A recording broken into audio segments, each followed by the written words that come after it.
Maka buat saya setiap manusia mempunyai gambar sukses masing-masing.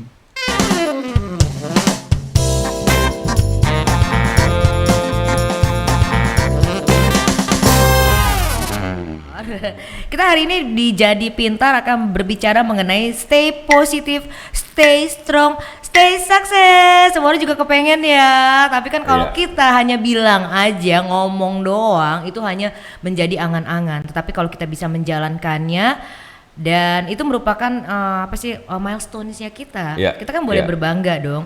Nah, kita saat ini sudah kedatangan orang yang tepat. Kalau kita ngikutin kelas motivatornya, kelas motivasinya itu luar biasa, yang ikut banyak.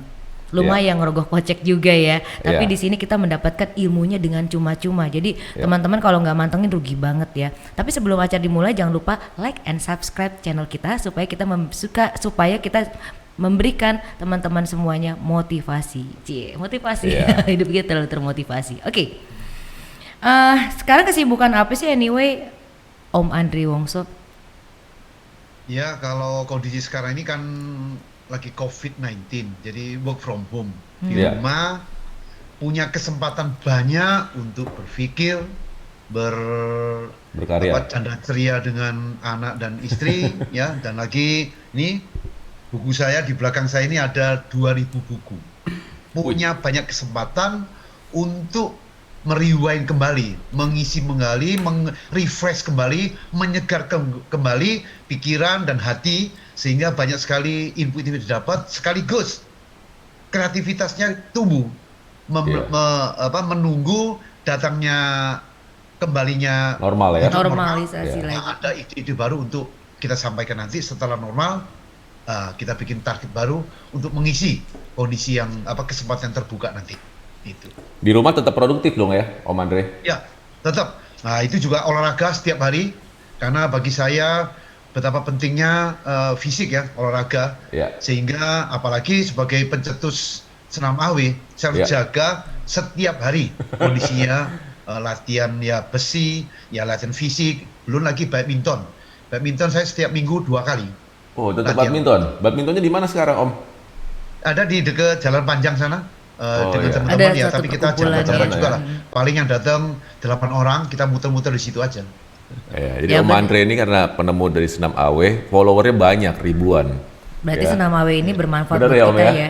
Di Kelapa Gading ada, di Pluit juga ada ya. Lagi kondisi gini hanya ada 18 cabang, yang 18. aktif baru 2-3 cabang lah itu. Iya. Dan itu sudah seluruh Indonesia, yang 18 cabang itu hanya di Jakarta saja. Iya. Nah, di zaman pandemi gini, Om Awe, lebih penting sehat atau sukses sebenarnya? Kalau kita secara sadar dan logik mikirnya, yang utama tentunya adalah sehat. Nomor satu sehat. Tapi seringkali dan teman-teman kita, saudara kita yang harus berjuang karena kondisi ekonomi, mau tidak mau harus berjalan bersama. Jadi istilah sukses itu kehidupannya, mengisi kehidupan dan menjaga. Akhirnya terpaksa dua-dua harus jalan. Jadi di samping dia menjaga protokol kesehatan, juga untuk mencari kesuksesan. Tapi kalau bisa berjalan bersama, why not gitu. Jadi justru kondisi seperti ini, cara pandang kita, bagaimana kita memandang pandemik ini, itu yang penting. Kalau kita memandang pandemik ini sebagai satu bencana dan satu yang sangat menyulitkan, kita akhirnya pasif walaupun mikirnya kesehatan, tapi kondisinya beda. Nah, bagi saya pribadi, kondisi pandemik ini sebuah musibah bagi kemanusiaan, bagi seluruh penghuni bumi ini. Tetapi musibah yang mengandung pendidikan, musibah yang mengandung pembelajaran, musibah yang mengandung ujian.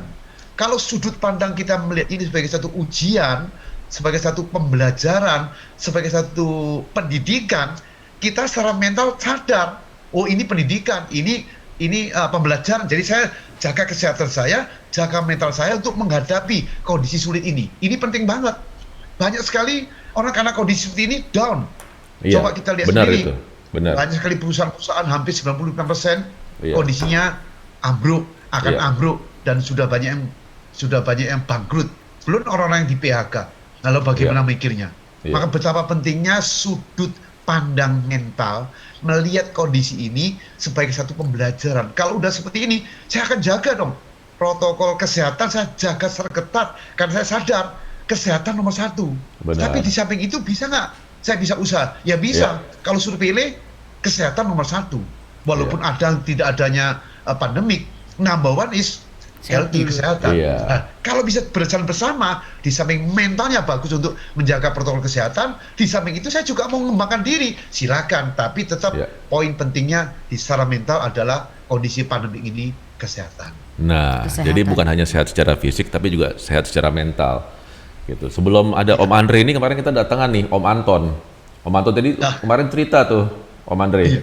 Dia cabangnya dari 270, sekarang hanya tinggal 50 cabang. Jadi benar-benar memang harus memutar otak ini.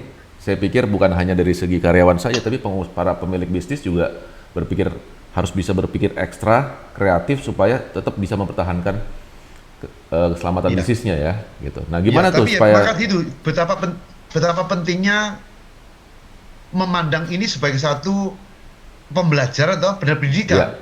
Tapi kita tidak bisa melihat kondisi ini sebagai satu yang bahasa Jawa ini makbrek gitu, langsung hancur. Enggak, ini kan sementara. Apa yang kita lakukan, apa yang kita hadapi hari ini sama semua. Pengusaha hampir sama semua. Hanya beberapa jenis usaha yang maju, tapi secara rata-rata mengalami kondisi turun. Nah, ini yang dibutuhkan setelah ini mau ngapain? Kesiapan dan persiapan gambar ke depan ini harus ya bukan negatif, bukan waduh nanti tambah banyak kena, bukan. Harus optimis bahwa nanti setelah vaksin berjalan, mungkin kondisi vaksinnya mulai menurun, bagaimana? Waktu ekonomi mulai membaik, kesempatan mulai, bagaimana? Itu yang paling utama. Kalau kita tidak ada kesiapan dan persiapan, nanti kesempatan terbuka, kita masih loyo. Karena apa? Masih terpengaruh oleh keadaan yang lama. Maka itu dirubah, change ya, rubah sikap mental, menunggu dan penuh harapan bahwa ini akan selesai dan saya siapkan untuk maju ke depan. Itu yang utama sih. Ini menarik ya, Pak Awe lagi, Om Awe ya, mengenai sehat mental memang sangat diperlukan sekali. Tetapi kita harus tahu bagaimana sih langkah-langkah untuk menuju sehat mental tersebut, dan nantinya yang akan kita hadapi adalah menata kehidupan kita kembali, bahwa kita hidup ini harus berjalan dan kita harus meraih kembali apa yang kita idamkan, apa yang kita inginkan, yang mungkin banyak sekali di pandemi ini yang tiba-tiba yang tadi ya banyak kejadian yang dipecat, perusahaannya bangkrut. Berarti kan harus membentuk kembali. Itu apa saja yang mesti dipersiapkan? Ya, maka seperti awal saya bilang, betapa pentingnya mempunyai kesehatan mental, mempunyai kesehatan pikiran dalam memandang apapun yang keadaan kita kurang enak. Kita ambil contoh seorang Albert Einstein mengatakan, in the middle of difficulty, lies opportunity. Di dalam kesulitan terdapat kesempatan. Sekarang ini sulit, susah, sengsara, menderita, bosan, jenuh. Itulah yang disajikan. Benar. Itu keadaan sekarang yang disajikan oleh kehidupan yang kita tidak tahu muncul. Tapi sebagai manusia, apalagi kalau kita sadar ini cuma ujian. Apalagi kalau kita memakai nama bahasa agama, ujian Tuhan. Kalau ujian Tuhan nggak boleh down. Nggak boleh kita frustasi, depresi, putus asa. Justru menikmati ini sebagai satu pelatihan mental, pelatihan manusia untuk menghadapi ujian ini. Maka pandangan ke depan yang jauh. Waktu menghadapi sekarang yang tegar, sulit, iya, menderita, iya, bosan, iya, jenuh, iya, nggak apa-apa, lewati dengan sabar, dengan tawakal. Kalau punya mental tawakal, sabar, ulet, gigih, karena ini ujian, lalu pandangan kita akan beda. Benar. Fisik, mental itu imunitas tubuh akan kuat. Kenapa? Ini ujian. Ini apa? Untuk melatih saya. Sehingga secara mental dan spiritual kita punya daya tahan. Dan sekaligus kita akan melihat bahwa kondisi ujian ini nggak lama. Sampai seperti kita sekolah di SMP, SMA, atau mau ke universitas. Mana ada tidak ujian tahun naik kelas? Justru ada ujian kita sambut. Yes. Aku mau jadi akan naik kelas SMA. Aku mau jadi mahasiswa. Aku mau jadi S1. Kondisi yang sulit ini loh disambut dengan gembira bahwa saya satu-satunya jalan. melewati kesulitan, halangan, jenuh, bosan, menderita, baru bisa naik kelas. Nah, sikap ini yang harus disadari. Kalau kita disadari secara alami, akan muncul harapan, antusias, keberanian, berpikir, inovasi akan muncul, pasti muncul. Sudah saya praktekkan.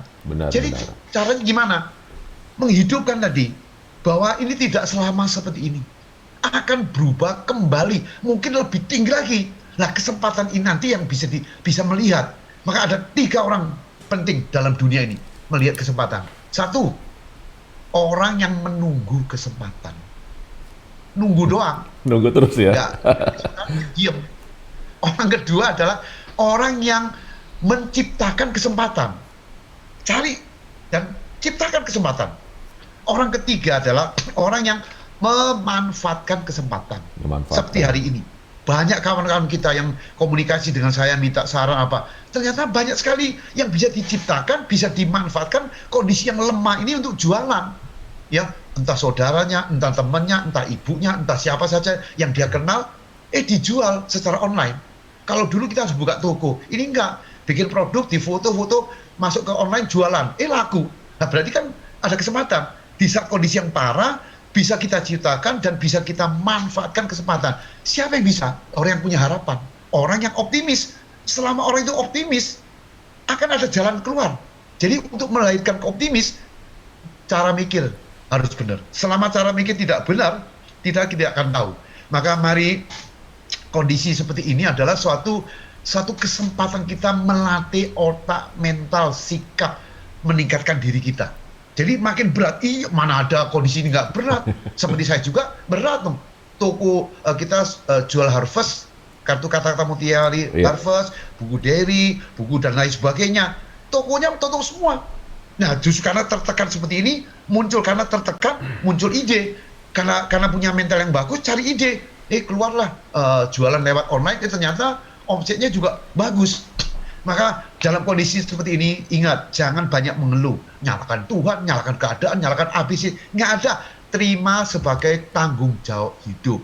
Selama kita berani menanggung jawabi kehidupan kita hari ini, secara tidak langsung kita punya mental dan nanti kesempatan akan terbuka. Maka selalu optimis dan aktif. Luar biasa. Nah, pas banget tuh Om Andre tadi bicara tentang Harvest. Bisa cerita sedikit nggak tuh Om Andre? Kenapa sih kok bisa nulis Harvest tuh yang dulu? Kata-kata yang itu saya hobi banget nih kalau ada keluar yang baru, beli lagi. Ada yang buat pembatas buku itu ya. Iya, gitu. Dulu asal mulainya gimana tuh Om Andre? Tahun 80-an tahun umur 22 saya berangkat ke Kota Malang. Waktu berangkat itu loh, itu dengan modal sekolah dasar saja. SDTT, sekolah dasar tidak tamat. Keadaan miskin. Datang ke Jakarta sebagai salesman. 4 tahun kemudian, tahun 80, saya punya mimpi mau jadi bintang film kungfu di Indonesia. Bruce Lee, ya? Gagal. Dirinya gagal. Mikir lagi, berpikir lagi, lebih tinggi lagi, mau jadi bintang film Hong Kong. Ya. Alhamdulillah, puji Tuhan, tahun 80 bisa berangkat ke Taiwan, main film di Taiwan, perusahaan Hong Kong, di kota selama 3 tahun. Di sana, waktu kondisi sulit itu, keadaan nggak gampang. Justru saya melayani, menghadapi kondisi yang sulit tadi, sampai saya menulis sebuah coretan. Hanya penderitaan hidup yang dapat mengajarkan kepada manusia akan arti dan nilai kehidupan. Saya ulang lagi ya. Hanya penderitaan hidup yang dapat mengajarkan kepada manusia akan nilai dan indahnya kehidupan. Jadi kalau kita menghadapi kesulitan, halangan, rintangan, tertekan, keterbatasan, beban, gak apa-apa. Selama sikap mental tahan, mau belajar dan berjuang, nasib pasti berubah. Nah, seringkali di Taiwan karena kondisi yang berbeda, seringkali saya nulis kata-kata motivasi di buku harian saya. 3 tahun setelah pulang ke Indonesia, saya tinggal di Roxy di satu kamar kos berdua. Nah, suatu hari kawan saya melihat coretan saya di buku harian. Curhatan hati ya. Dia kok nyatat. Begitu saya tahu dia nyatat, berarti dia butuh. Lalu serentak saat kondisi sepi, mereka udah kerja semua, saya ngajar kungfu tuh waktu itu. Nah, di rumah sendirian keluar ide. Wah, ini kalau satu orang bisa mencatat coretan saya, berarti orang lain juga butuh. Nah, Iya. kalau saya bisa bikin kartu ucapan dinikmati oleh para SMP SMA, lalu setiap bulan bisa mereka beli satu macam aja, berapa banyak itu bisa untung. Ide ini loh, langsung Iya. saya berani Iya. mengungkapkan dan menulis, menciptakan satu produk namanya Harvest. Kenapa kok merek Harvest? Harvest itu kan panen. Iya. Padi yang panen tidak mungkin tidak harus lewat proses. Lewat proses perairan, Iya. penanaman, Iya. pembibitan, jaga. Nah, sama juga. Mau sukses tidak mudah, butuh proses. Maka dari situ lahir kartu ucapan, kata motivasi.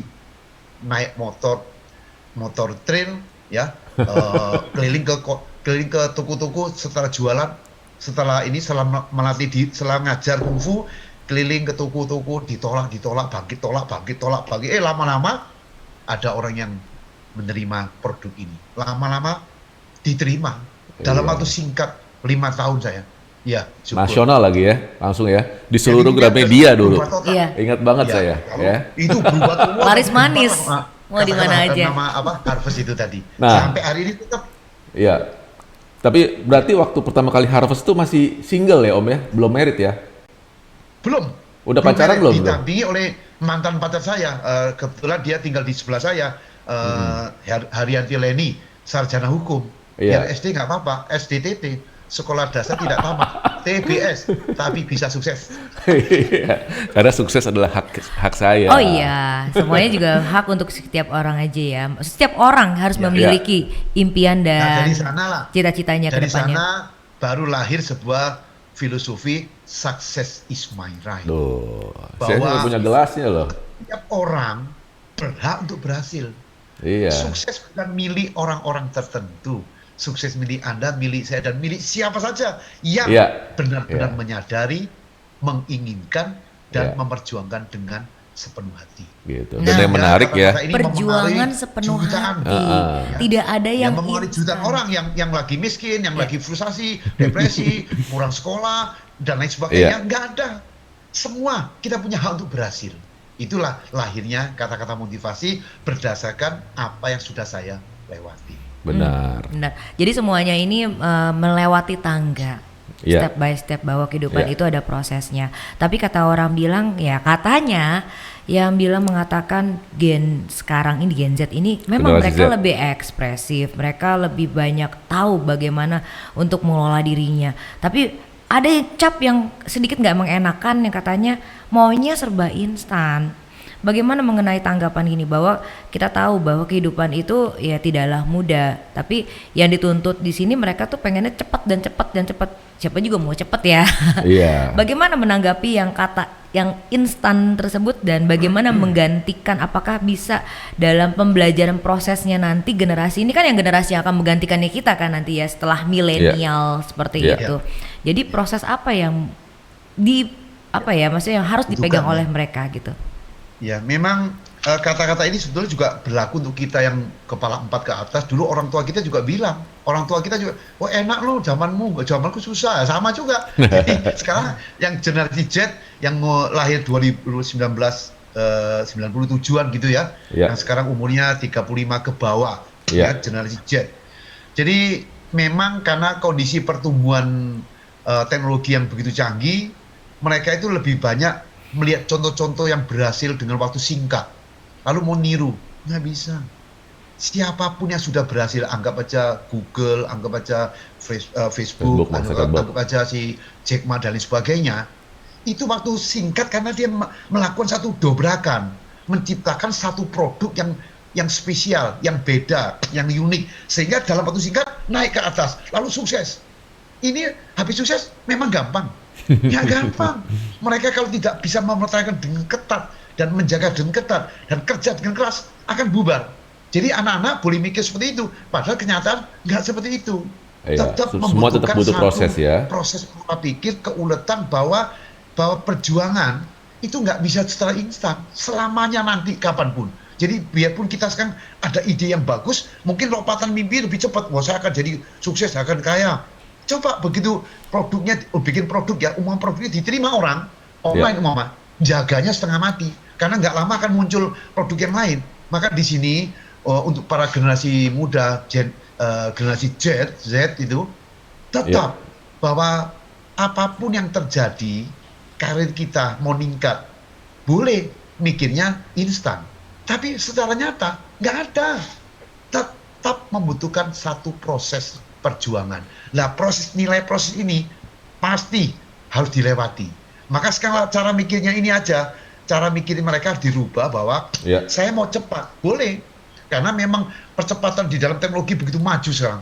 Apakah kita mikir sama secepat teknologi? Enggak juga. Kita masih lambat. Nah, ini yang perlu dipercepat, diperluas, diperbesar cara mikirnya dan cara kerja kita, sikap kita. Maka malah buat saya, generasi Z ini harus rajin, harus kuat. Mengapa saya pakai nama Om Awe? Ini waktu pandemi tahun lalu, kondisi pandemi turun, kondisi remuk, banyak sekali yang nanya bagaimana Pak kondisi gini-gini. Harus saya kepikir, generasi Z ini minimalnya tadi kurang lebih 75 juta yang ada di Indonesia. Belum tentu mantap semua itu, belum tentu. Banyak yang frustasi. Ternyata di dalam di website saya atau di Twitter, Facebook dan di WA seringkali tanya. Maka saya pikir, waduh, apalagi berkaitan dengan tahun 2045, beberapa teman-teman dari luar negeri yang sekolah yang kumpul dengan 32 provinsi anak-anak muda menyenangkan 2045 akan jadi negara 2045 Indonesia akan menjadi negara yang kuat 100 tahun. Nggak gampang. Benar. Dalam pengertian saya, kalau kondisi mental anak-anak muda caranya instan, males, loyo, lesu, hanya mikir cepat kaya, nggak ada. Lemah letih lesu. Saya pikir saya punya kebutuhan untuk membangun Indonesia, turunlah. Jadi anak-anak muda saya rangkul, panggil saya panggil saya termasuk Pak Pitin panggil saya panggil saya nggak usah Pak, kok Pak gak, jenjang akan tinggi kan, karena anak muda semua 30 ke 60 lebih kan jarak jauh. Om Awe. Maka saya di TikTok, di Facebook, di Twitter ataupun di Instagram dan YouTube Om Awe. Coba lah bagi anak-anak muda Anda kunjungi. Itu banyak sekali mereka yang sadar dan mau belajar lewat sana. Maka saya punya kebutuhan untuk membangun. Buat saya sekarang ini anak-anak muda, Om, saya rajin. Satu lagi, Om, saya patuh orang tua, saya optimis, saya penuh belajar, saya mau berjuang. Itu standar. Anak-anak, kamu pinter, hebat, luar biasa, tanggung jawab, punya kemauan, punya keuletan, punya PD, punya kreativitas. Buat saya standar. Jadi standar anak muda sekarang pinter. Nah, tinggal karakter dan hati ini loh, sikap dan hati yang baik. Jangan melakukan hal-hal yang melawan hukum. Cari ide yang bagus sehingga dengan kesehatan mental anak-anak muda mantap menghadap ke depan penuh dengan gairah. Nah, bayangkan kalau 75 juta itu produktif semua, ya yakin tahun 2045 Indonesia akan jadi negara yang kuat. Maka titipan saya, tidak ada yang instan. Sama juga di dunia ini tidak ada sukses yang lancar kecuali kita yang melancarkan. Tidak ada sukses yang pasti kecuali kita yang memastikan mau berjuang menuju sukses. Nah, kalau bicara tadi hati yang baik dan bersih nih, bagaimana nih Om Awe? Kalau Singapura kan berhasil tuh ya masuk ke dalam 5 besar negara bebas korupsi. Nah, seperti kita tahu negara kita kan masuk justru juga termasuk 10 besar negara paling korupsi gitu ya. Nah, gimana menciptakan justru bagaimana generasi masa depan, generasi muda yang lebih bersih, lebih bebas korupsi. Gimana tuh caranya, Om? Tadi kan ini bicara tentang hati yang baik juga soalnya. Menarik. Tentu ini kan skalanya udah bukan skup kecil lagi, tapi skupnya udah nasional. Ini butuh pemerintah bikin satu target ya, seperti China, Tiongkok. Waktu tahun 1949 komunis sampai tahun 79 komunis, setelah pemimpin Mao Zedong meninggal digantikan oleh Deng Xiaoping, itu dia bilang Kaike Gaifang, artinya keterbukaan dan reformasi. Di situ muncul perubahan di pemimpin, langsung berubah dan muncul Zhurongji, PM-nya PM-nya Tiongkok mengatakan siapkan 100 peti mati. 1 buat saya. Jadi kalau saya korupsi, 1 buat saya. Dengan keras seperti itu berjalan sehingga kondisi China waktu itu yang miskin mulai berubah. Sekarang udah tidak terasa 40 tahun. Kok maju? Teknologi, senjata, nuklir, keuangan, ekonomi, budaya maju banget. Nah, saya sebagai orang Indonesia kepikiran saya bisa mikir. Nah, kalau Tiongkok maju, RRT maju, kenapa kita tidak? Ya bisa toh maju. Maka dari pemikiran itulah saya nyumbangkan ke negara melewat membangun anak-anak. Nah, tapi kalau tadi pertanyaan Pak Pir tadi, ini konsep negara. Konsepnya besar sekali, nggak gampang. Kita tiap bulan coba KPK nangkep orang yang A, B, C tiap bulan nggak selesai. Hukumannya nggak selesai. Nah, ini bukan perorangan saja. Ini harus dijalankan. Ini harus satu program khusus yang tegas dan keras, yang mumpuni lah untuk membangun. Jadi itu pengertian saya tentang korupsi. Tapi secara pribadi kita sendiri ya dengan landasan ajaran agama, dengan landasan hukum yang ada berjalan di Indonesia, kita sendiri ya jadilah manusia yang bertanggung jawab kepada Tuhan, kepada rakyat, kepada Indonesia, kepada orang lain. Sehingga waktu kita tampil, anak muda yang pintar, yang cerdas, hatinya baik, mikirnya untuk negara, untuk dunia, ya beda. Nah, ini semua kembali kepada cara mikir juga, cara mikir kita, cara sikap kita, mental kita, sehingga ke depan akan lebih baik lagi. Berarti dibutuhkan pembibitan dari awal kayak begitu ya. Kekompakan di bidang pendidikan di mana kita belajar untuk mental lebih jujur gitu ya. Ada pelajaran tambahan mungkin seperti itu kali ya. Nah, kalau mengerti ya. Iya, jadi bukan hanya otaknya pinter, cerdas, tapi kalau misalkan karakter dan mentalnya nggak dijaga, ini masalah juga. Yang tadi korupsi pengen kita hapus, ternyata terusnya berkembang biak, gak stop selesai. Kalau berbicara mengenai lifestyle, tentunya perubahan zaman itu akan selalu berubah dan kita harus bisa mengikuti. Sebenarnya apa sih kuncinya nanti? Apakah nanti akan ada sedikit perubahan atau bagaimana untuk berikutnya, untuk generasi Z ini sendiri? Ya, tentu perubahan besar, apalagi sejak kejadian COVID-19 ini, kita juga belum tahu kapan balik ke belakang. Kapan balik mau dari belakang lagi tahun 2019 ke belakang, belum tahu. Tapi ternyata sekarang udah berubah semua. Cara mikirnya, cara hidupnya, macam-macam sudah berubah. Contoh kerja saja. Kerja sekarang work from home, kerja di rumah. Udah 1 tahun lebih loh. Setiap hari di rumah, lalu kita nggak dicek oleh manajer, oleh perusahaan. Itu derajat kerjaan itu pasti merosot. Sedangkan di kantor aja merosot, apalagi di rumah. Ini sudah perubahan sikap ini. Dan kalau ini tidak rubah maksudnya kalau saya harus bertanggung jawab untuk kehidupan saya. Jadi kalau saya kerja, saya work from home. Dan nanti ke depan, kapan belum tahu.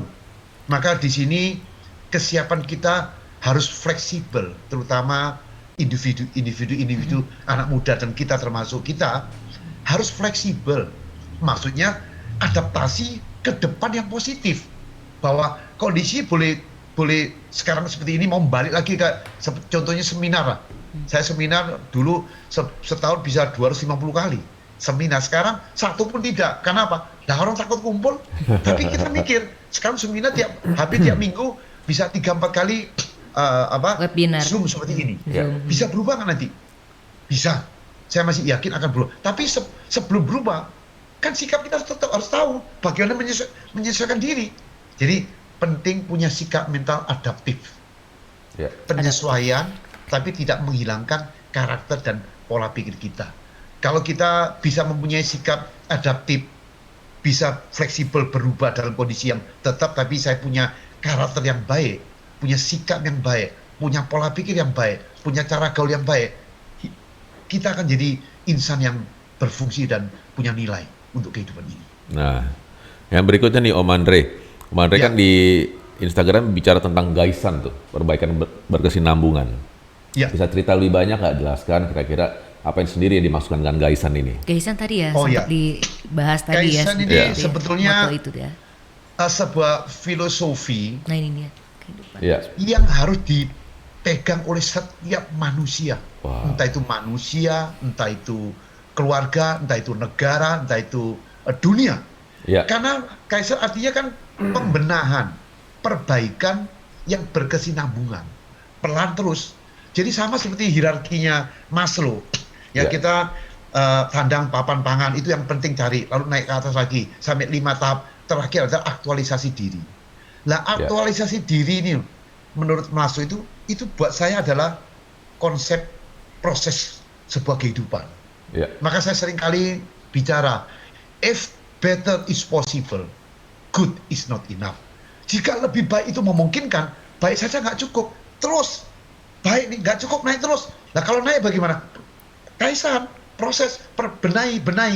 Jika setiap hari kita punya mental untuk berbenah diri, entah itu fisik, entah itu mental, entah itu cara makan, entah itu kesehatan, kalau kita peka terhadap kaisan, berbenah diri, berkesinambungan pelan-pelan menuju ke atas, itu akan ke puncak.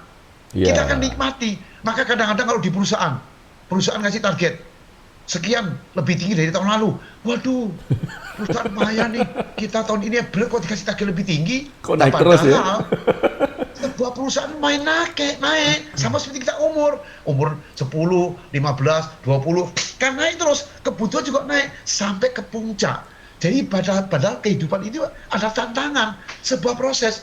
Kita sebagai pemain olahraga, target juga ke atas. Nah kalau tidak punya mental kaisan, pembenahan, perbaikan yang berkesinambungan, tidak mungkin. Maka kata-kata kaisan ini yang dikumandangkan oleh orang Jepang tahun 70-80 dulu sampai perusahaan maju, kita juga sama bahwa ini sebetulnya satu sikap mental yang alami. Maka kita coba tidur, ya mau tidur nih, merewind ke belakang. Tadi hari ini ngapain saya?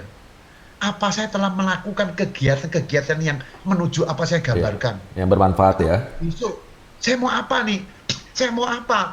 Supaya saya bisa ada kegiatan-kegiatan yang bisa menuju ke harapan saya, ke cita-cita saya. Benahi. Nah, cara bikin ini akan muncul kaisan, akan muncul berbenah diri. Saya mau berbenah diri tiap hari. Perbaikan yang berkesinambungan. Ini bukan hanya sebuah filosofi kosong, tapi ini sebuah yang harus kita jalani, sebuah sikap yang harus dijalani tanpa mengenal dan mengerti sikap kaisan dan perbaikan diri secara berkesinambungan, kita akan mengalami stagnan. Di mana waktu perbaikan, waktu mundur dan waktu maju. Waktu maju tetap mikir bagaimana perbaikan, waktu kita mundur, apalagi waktu kita tertekan, apalagi waktu kita terbeban seperti COVID-19 seperti ini, malah muncul tambah lagi perbaikan dalam. Tapi ini benar-benar dijiwain loh semangat ini sama Om Andre. Kenapa? Om Andre tadi udah bicara udah 40 tahun berkarya. Saya pikir gitu ya, untuk profesi Om Andre itu pasti ada titik di mana pasti ada kejenuhan juga, kemudian juga ada istilahnya kehabisan ide-ide. Tapi ternyata 40 tahun Om Andre berkarya ini nggak pernah kehabisan ide-ide, muncul terus. Saya lihat kata-kata mutiaranya terus ya. Begitu ya Om ya. Gimana supaya bisa tetap konsisten tuh gimana tuh? Konsisten terus gimana caranya? Ya karena gini ya, saya adalah motivasi itu sendiri. Saya ada semangat itu sendiri. Jadi ngolahnya di dalam apa saja. Sekarang saya bisa karang apa saja tentang motivasi. Karena apa? Saya hidup di dalam proses motivasi itu sendiri. Sehingga kapanpun akan muncul. Nah, apalagi tiap hari. Apalagi TikTok nih, keluar TikTok. Coba nanti lihat ya. Setiap hari. Setiap hari ya.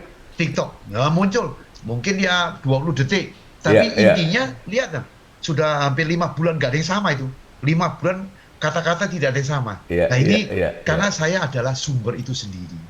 Nah caranya supaya tetap lahir gimana? Ya setiap hari saya harus mengikuti suara hati tadi, tetap optimis, tetap semangat, tetap gairah, tetap hidup, tetap berubah. Karena hidup itu isinya seperti itu, dinamis, seperti moto Harvest.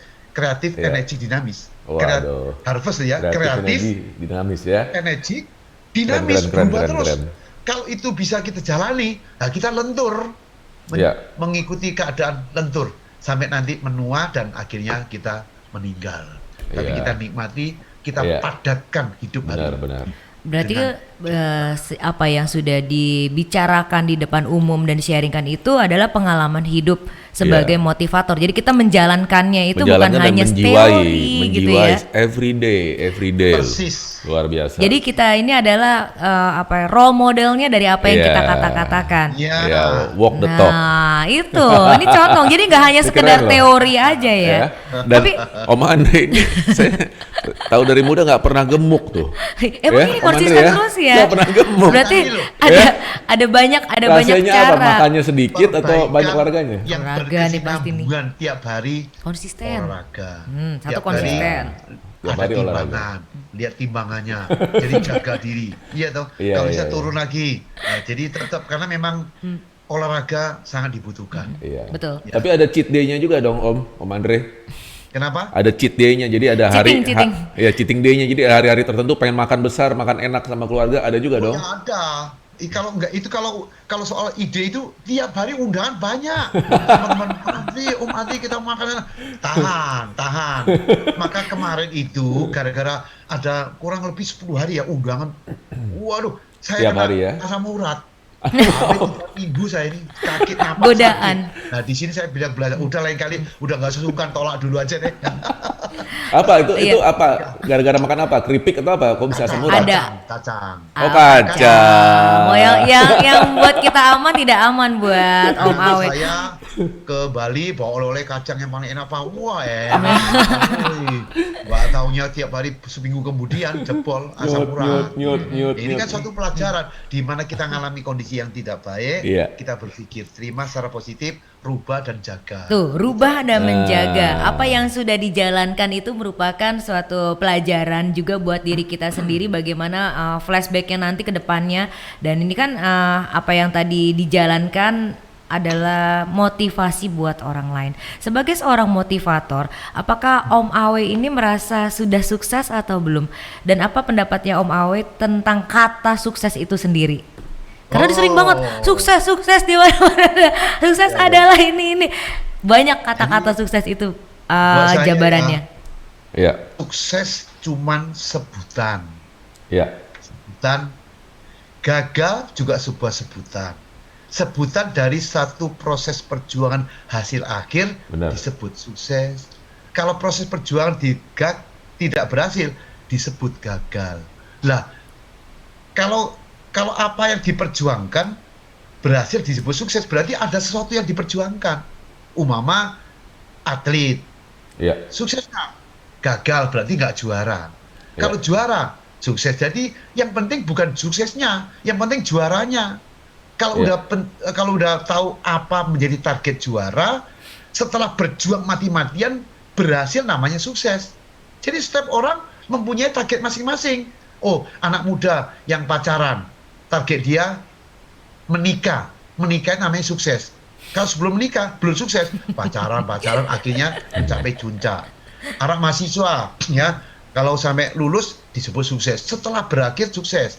Dagang setelah berhasil namanya untung, namanya sukses. Jadi yang penting apa sekarang? Tujuan. Tujuan pola pikir kita mau kemana dan diperjuangkan, itu namanya sukses. Kalau nggak ada yang diambil, nggak ada hasil, nggak ada result, nggak ada sukses. Maka buat saya setiap manusia mempunyai gambar sukses masing-masing, dan setiap sukses berubah. Hari ini saya mencapai omset 1 miliar usaha saya.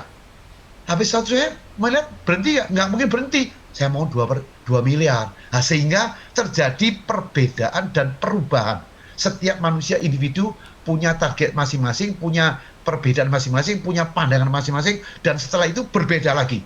Sehingga mari, yang utama sekarang adalah apa dalam kehidupan kita, apa yang kita inginkan. Apa yang menjadi target, apa yang jadi mimpi, apa yang menjadi tahyul kita. Kalau itu sudah dicanangkan dan hidup itu ada gairah, setelah kita bisa berhasil disebut sukses. Jadi nilainya cuma itu. Nah, cuman bahayanya sukses punya dampak ketinggian hati, kepedean, kesombongan, kepuasan. Lalu negatifnya ya tadi itu, wah sok-sokan, sok gaya, nanti merosot. Gagal juga sama. Gagal punya gambar frustasi, depresi, putus asa. Harusnya nggak usah, itu cuma sementara. Sukses sementara. Waktu kita sukses, naikkan lagi, kaisan lagi, naikkan 1 tingkat lagi. Waktu gagal, nggak usah frustasi, ini cuma sementara. Bangun lagi, Bangkit lagi ya. Canangkan target lagi, belajar lagi, berjuang lagi. Jadi sukses pun nggak usah tinggi hati, gagal pun tidak usah rendah diri. Yang penting menikmati setiap target dan berjuang, kita nikmati prosesnya. Sehingga nilai sukses kita akan punya arti. Waduh, luar biasa. Nah, menjaga terakhir nih, hati, Om Andre menjaga nih. hati. Ya, Tadi nah, berarti kita mau nih tanya nih, kesimpulannya. siapa sebenarnya tokoh idola dari Om Andre yang paling menginspirasi nih? Siapa Om? Idola saya. Ah. Idola saya Bruce Lee. Bruce Lee ya? Ya, Kenapa tuh? karena beliau ini waktu saat itu orang anak muda. Iya.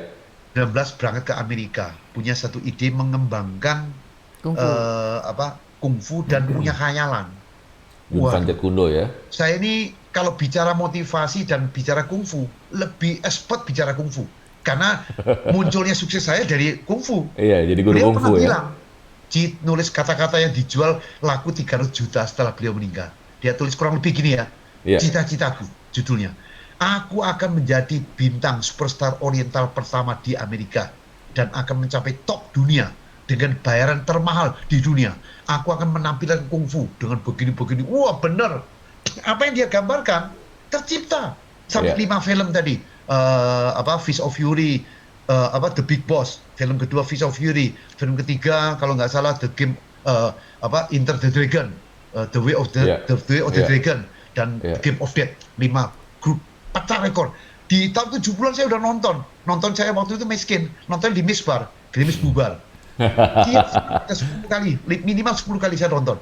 Energinya Bruce Lee, kesederhanaan, lontarin apa yang ada, motivasi sangat tinggi, pede banget. Tapi berdasarkan apa? Latihan benar, latihan benar dan diungkapkan apa yang nyata. Gambarnya besar, nyatakan target jadi pemain dunia, berhasil. Dan dia sangat baca buku, punya ribuan buku, dan dia belajar dari bawah, pede. Dari proses ini menunjukkan bahwa apa yang dipikirkan manusia bisa terjadi kalau dia punya semangat. Spirit ini diambil. Kedua dari ibu saya orang miskin, menderita untuk anaknya, sengsara, tapi setiap kali berjuang, setiap usaha mikirin anak. Oh, ini luar biasa loh, semangat seperti ini ya harus kita ambil ya, termasuk papa saya tentunya. Tapi bagaimanapun ibu itu agak lebih kuat energi.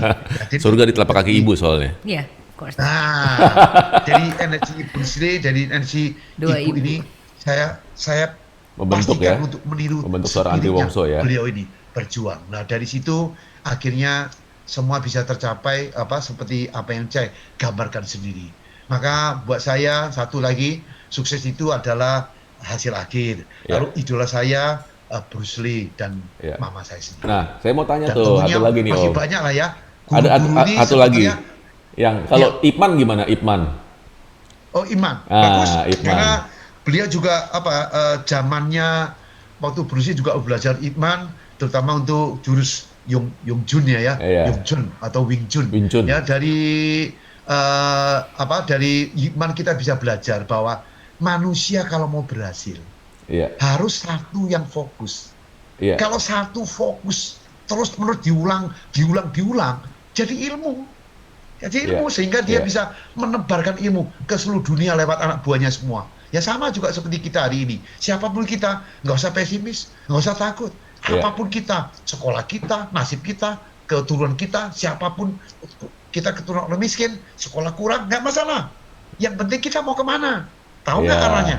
Jelas nggak? Kalau kita tahu kemana kita harus berarah dan kita habis-habisan, saya yakin nilai kehidupan kita akan punya kualitas. Mantap. Om Andre, kalau berarti nanti pengen belajar Wing Chun nggak? Saya belajar juga, ya. Tapi saya kan udah menciptakan ini kungfu Hapkido. Saya punya ilmu bela diri karena Hapkido, bagi saya bela diri itu hanya untuk menjaga membela diri kalau dibutuhkan, tapi yang utama adalah melatih mental dan fisik. Nggak ada orang latihan kungfu, latihan karate di tengah jalan berantem, nggak ada. Selama itu nggak pernah, kecuali di pertandingan. Maka kalau untuk bela diri itu mengalahkan orang lain. Yang utama sekarang adalah mengalahkan diri sendiri.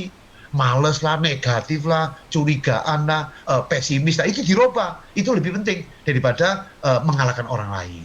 Benar, benar. Pinjunya itu yang utama. Iya. Egonya kita yang jelek itu tuh. Hari ini kita belajar banyak banget loh dari banyak Om Andre. ilmunya. Ilmu yang tadi yang 3 orang yang ada menunggu, menciptakan, memanfaatkan, sehat mental juga kita harus dijaga. Ini perlu lagi nih. Dan bahwa ternyata di saat-saat susah tadi Om Andre waktu di Taiwan juga bisa tetap tahu tujuan, berkarya. Nah, karena jadi sudah tahu mau ngapain lagi nih, kemananya gitu buat kan. teman-teman Indoprime yang saat ini susah juga jangan stop berkarya, terus berpikir, memperbaiki dan berusaha yang pasti, ya. Kalau misalkan gagal, kita jangan pernah merasa down atau drop. Bahkan itu merupakan suatu tantangan buat kita mungkin untuk bisa lebih baik lagi. Ditolak pun juga jangan pernah takut ditolak, baru sekali. Tadi Om Andre itu bilang pertama kali mau harvest aja terus gagal, coba lagi. Nah itu dia yang tapi bukan masalah gagalnya katanya jadinya. Jadi masalah untuk bisa bangkit dan berhasil. Waduh. Mental itu tuh, mental pemenang. Iya. Ya kan, dibutuhkan satu mental pemenang. Iya. Ini nggak berasa ya, kita waktu kita nih ya. Udah habis nih. Udah habis ya. Udah banget nih Om Andre, ya kan inspirasinya benar-benar the best.